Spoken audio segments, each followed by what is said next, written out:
Operation Sindoor. ಸ್ನೇಹಿತರೆ, ನಮ್ಮ video ನೋಡುತ್ತಿದ್ದರೆ ದಯವಿಟ್ಟು ನಮ್ಮ ಚಾನೆಲ್ ಅನ್ನು ಸಬ್ಸ್ಕ್ರೈಬ್ ಮಾಡಿ. ನಿಮ್ಮ ಬೆಂಬಲವೇ ನಮ್ಮ ಶಕ್ತಿ. ಪ್ರತಿಯೊಂದು ಸಬ್ಸ್ಕ್ರಿಪ್ಷನ್ ನಮ್ಮನ್ನು ಇನ್ನಷ್ಟು ಉತ್ತಮ ವಿಷಯಗಳನ್ನು ತಯಾರಿಸಲು ಪ್ರೇರೇಪಿಸುತ್ತದೆ. ಹಾಗಾಗಿ ಸಬ್ಸ್ಕ್ರೈಬ್ ಮಾಡುವುದನ್ನು ಮರೆಯಬೇಡಿ.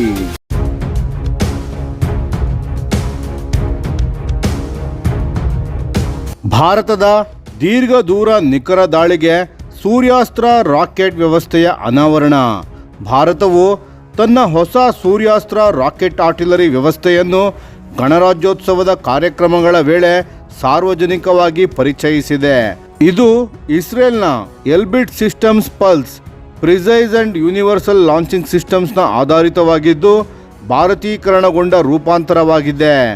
ಈ ವ್ಯವಸ್ಥೆಯು 300 ಕಿಲೋಮೀಟರ್ ವರೆಗೆ ನಿಖರ ದಾಳಿಗಳನ್ನು ನಡೆಸುವ ಸಾಮರ್ಥ್ಯ ಹೊಂದಿದೆ ಮತ್ತು ಇದು ಭಾರತೀಯ ಸೇನೆಯ ಯುದ್ಧ ತಂತ್ರದಲ್ಲಿ ಮಹತ್ವದ ಬದಲಾವಣೆಯನ್ನು ಸೂಚಿಸುತ್ತದೆ.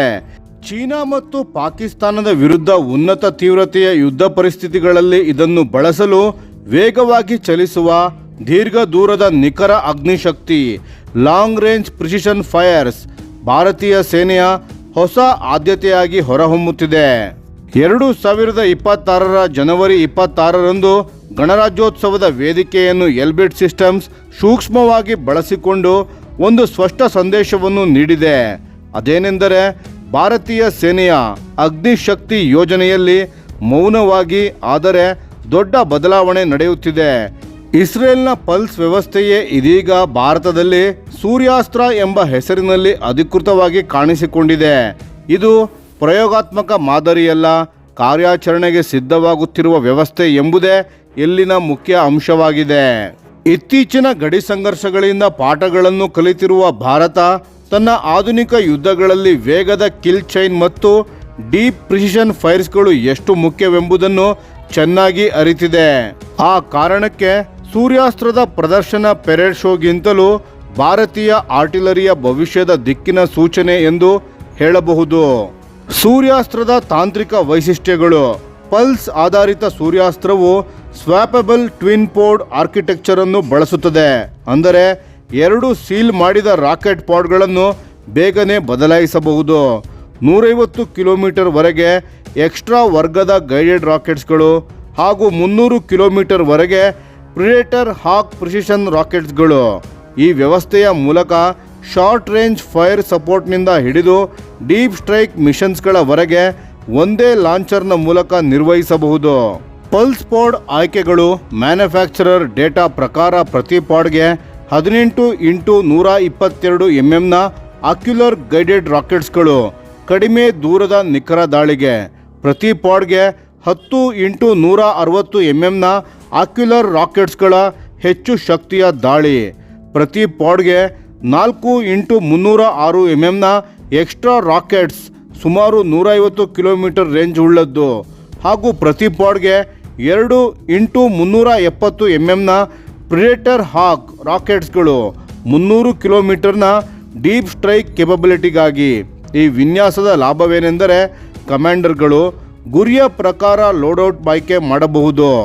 ಒಂದೊಂದು ರಾಕೆಟ್ ಹ್ಯಾಂಡಲ್ ಮಾಡುವ ಅಗತ್ಯವಿಲ್ಲ, ಪಾಡ್ ಬದಲಿಸಿದರೆ ಸಾಕು. ಇದರಿಂದ ವೇಗ ಹೆಚ್ಚುತ್ತದೆ, ಸುರಕ್ಷತೆ ಹೆಚ್ಚುತ್ತದೆ, ಕೌಂಟರ್ ಬ್ಯಾಟರಿ ದಾಳಿಯಿಂದ ಬದುಕುವ ಸಾಧ್ಯತೆ ಹೆಚ್ಚುತ್ತದೆ.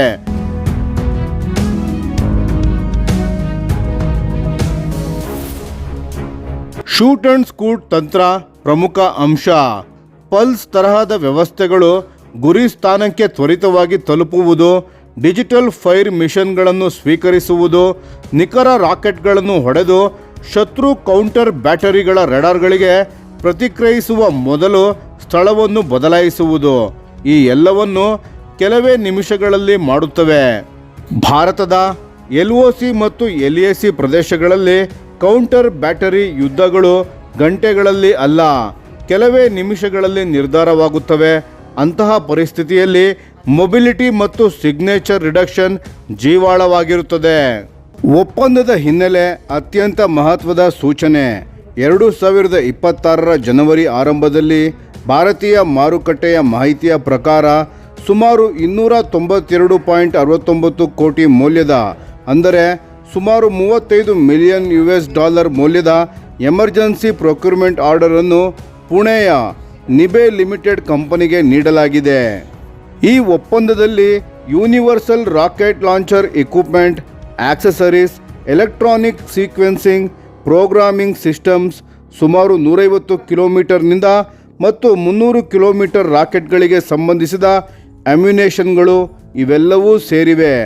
ಒಪ್ಪಂದವನ್ನು 12 ತಿಂಗಳುಗಳಲ್ಲಿ ಹಂತ ಹಂತವಾಗಿ ಪೂರ್ಣಗೊಳಿಸುವ ಯೋಜನೆಯನ್ನು ಹಾಕಿಕೊಳ್ಳಲಾಗಿದೆ. ಎಮರ್ಜೆನ್ಸಿ ಪ್ರೊಕ್ಯೂರ್ಮೆಂಟ್ ಅನ್ನೋದು ಒಂದು ಸಣ್ಣ ವಿಷಯವೂ ಅಲ್ಲ. 2026ರ ಗಲ್ವಾನ್ ಸಂಘರ್ಷದ ನಂತರ ಚೀನಾ ಗಡಿಗೆ ಸಂಬಂಧಿಸಿದ ತುರ್ತು ಅಗತ್ಯಗಳಿಗೆ ಭಾರತ ಈ ಮಾರ್ಗವನ್ನು ವಿಸ್ತರಿಸಿದೆ.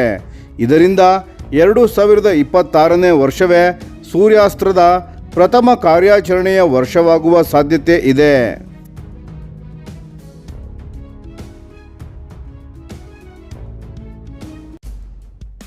ಭಾರತೀಯ ರೂಪಾಂತರವಾದ ಆಸಿಯಾನ್ ರಕ್ಷಣಾ ಮಾಧ್ಯಮಗಳ ವರದಿಗಳ ಪ್ರಕಾರ ಸೂರ್ಯಾಸ್ತ್ರವನ್ನು BEML ನಿರ್ಮಿತ tetra T815 6x6 tactical truck ಮೇಲೆ ಅಳವಡಿಸಲಾಗಿದೆ. ಗಣರಾಜ್ಯೋತ್ಸವದಲ್ಲಿ ಪ್ರದರ್ಶಿಸಲಾದ ಈ ವ್ಯವಸ್ಥೆ 150 ಕಿಲೋಮೀಟರ್ ವರ್ಗದ ಎಕ್ಸ್ಟ್ರಾ ಕ್ಲಾಸ್ ಪಾಡ್ ಅನ್ನು ಹೊಂದಿತ್ತು.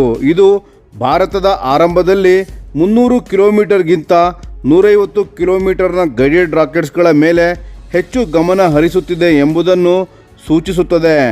ಅದು ಆಪರೇಷನ್ನಲ್ಲಿ ಪ್ರಾಕ್ಟಿಕಲ್ ಕೂಡ, ರಾಜಕೀಯವಾಗಿ ಕಡಿಮೆ ಸಂವೇದನಾಶೀಲವೂ ಹೌದು. ಪಿನಾಕ ಇದ್ದರೂ ಸೂರ್ಯಾಸ್ತ್ರ ಏಕೆ?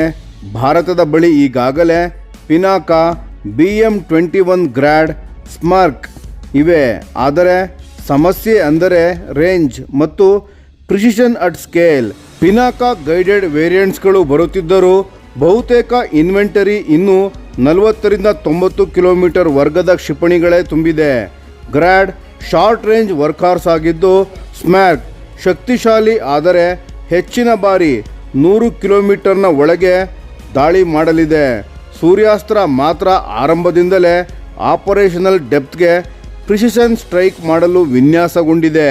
ಇದು ವಾಯುಸೇನೆ ಅಥವಾ ಸ್ಟ್ರಾಟಜಿಕ್ ಮಿಸೈಲ್ಗಳನ್ನು ಬಳಸದೆಯೇ ಕಾಸ್ಟ್ ಎಫೆಕ್ಟಿವ್, ಸ್ಕೇಲೆಬಲ್ ಮತ್ತು ಕಂಟ್ರೋಲ್ಡ್ ಎಸ್ಕಲೇಷನ್ಗಳನ್ನು ಆಯ್ಕೆಯಾಗಿ ಕೊಡುತ್ತದೆ. ಚೀನಾ ಮತ್ತು ಪಾಕಿಸ್ತಾನ ಹಿನ್ನೆಲೆ. ಭಾರತ ಎದುರಿಸುತ್ತಿರುವ 2 ಶತ್ರು ದೇಶಗಳಾದ ಚೀನಾ ಮತ್ತು ಪಾಕಿಸ್ತಾನದ ಅಣ್ವಸ್ತ್ರ ರಾಷ್ಟ್ರಗಳು ತಮ್ಮ ಲಾಂಗ್ ರೇಂಜ್ ಫೈರ್ಸ್ ಕೆಪಬಿಲಿಟಿಯನ್ನು ವೇಗವಾಗಿ ವಿಸ್ತರಿಸಿಕೊಳ್ಳುತ್ತಿವೆ. ಚೀನಾ ಸುಮಾರು 280 ಕಿಲೋಮೀಟರ್ ಸಮೀಪದ ಗೈಡೆಡ್ ರಾಕೆಟ್ ಆರ್ಟಿಲರಿಗಳನ್ನು ಹೊಂದಿದ್ದು, ಪಾಕಿಸ್ತಾನ ಕೂಡ 100 ಕಿಲೋಮೀಟರ್ಗೂ ಮೀರಿದ ಗೈಡೆಡ್ ರಾಕೆಟ್ ಸಿಸ್ಟಮ್ಸ್ಗಳನ್ನು ಮತ್ತು ಇನ್ನಷ್ಟು ಡೀಪ್ ಸ್ಟ್ರೈಕ್ ಯೋಜನೆಗಳನ್ನು ಹೊಂದಿದೆ.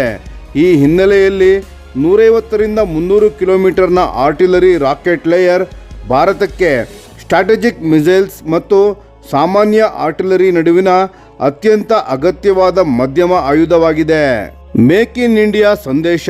ನಿಬೆ ಎಲ್ಬಿಟ್ ಸಹಕಾರ ಮೇಕ್ ಇನ್ ಇಂಡಿಯಾ ತಂತ್ರದ ಸ್ಪಷ್ಟ ಉದಾಹರಣೆಯಾಗಿದೆ.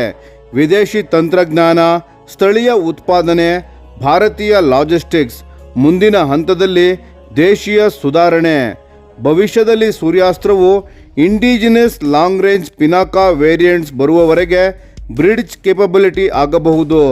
ಹಿಮರಸ್ ತರಹದ ಸಾಮರ್ಥ್ಯ ಬೇಕಾದ ದೇಶಗಳಿಗೆ US ಡಿಪೆಂಡೆನ್ಸಿ ಇಲ್ಲದ ಹೊರತು ಎಕ್ಸ್ಪೋರ್ಟ್ ಆಪ್ಷನ್ ಆಗಬಹುದು. ಗಣರಾಜ್ಯೋತ್ಸವದಲ್ಲಿ ಕಂಡ ಸೂರ್ಯಾಸ್ತ್ರವು ಪೆರೇಡ್ ಐಟಮ್ ಅಲ್ಲ, ಅದೊಂದು ಸ್ಪಷ್ಟ ತಂತ್ರಾತ್ಮಕ ಸಂದೇಶವಾಗಿದೆ. ಭಾರತ ತನ್ನ ಭೂಸೇನೆ ಶಕ್ತಿಯಲ್ಲಿ ದೀರ್ಘ ದೂರ, ನಿಖರ, ವೇಗದ ಹೈ ಇಂಟೆನ್ಸಿಟಿ ಯುದ್ಧಗಳಿಗೆ ತಯಾರಾಗುತ್ತಿದೆ. ಸೂರ್ಯಾಸ್ತ್ರ ಭಾರತೀಯ ಆರ್ಟಿಲರಿಯ ಹೊಸ ಯುಗದ ಆರಂಭವಾಗಿದೆ.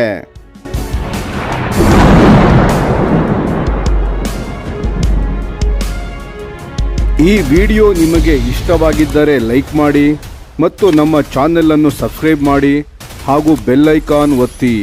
ಯಾವ ಅಪ್ಡೇಟ್ಗೂ ಮಿಸ್ ಆಗಬೇಡಿ. ಡಿಫೆನ್ಸ್ ಸುದ್ದಿಗಳನ್ನು ತ್ವರಿತವಾಗಿ ಪಡೆಯಿರಿ. ನಿಮ್ಮ ಬೆಂಬಲವೇ ನಮ್ಮ ಶಕ್ತಿ. ಭಾರತ ಬಲಿಷ್ಠವಾಗಲಿ ಎಂದು ಆಶಿಸುತ್ತಾ ಭಾರತ ಮಾತೆಗೆ ಜೈ. ಧನ್ಯವಾದಗಳು.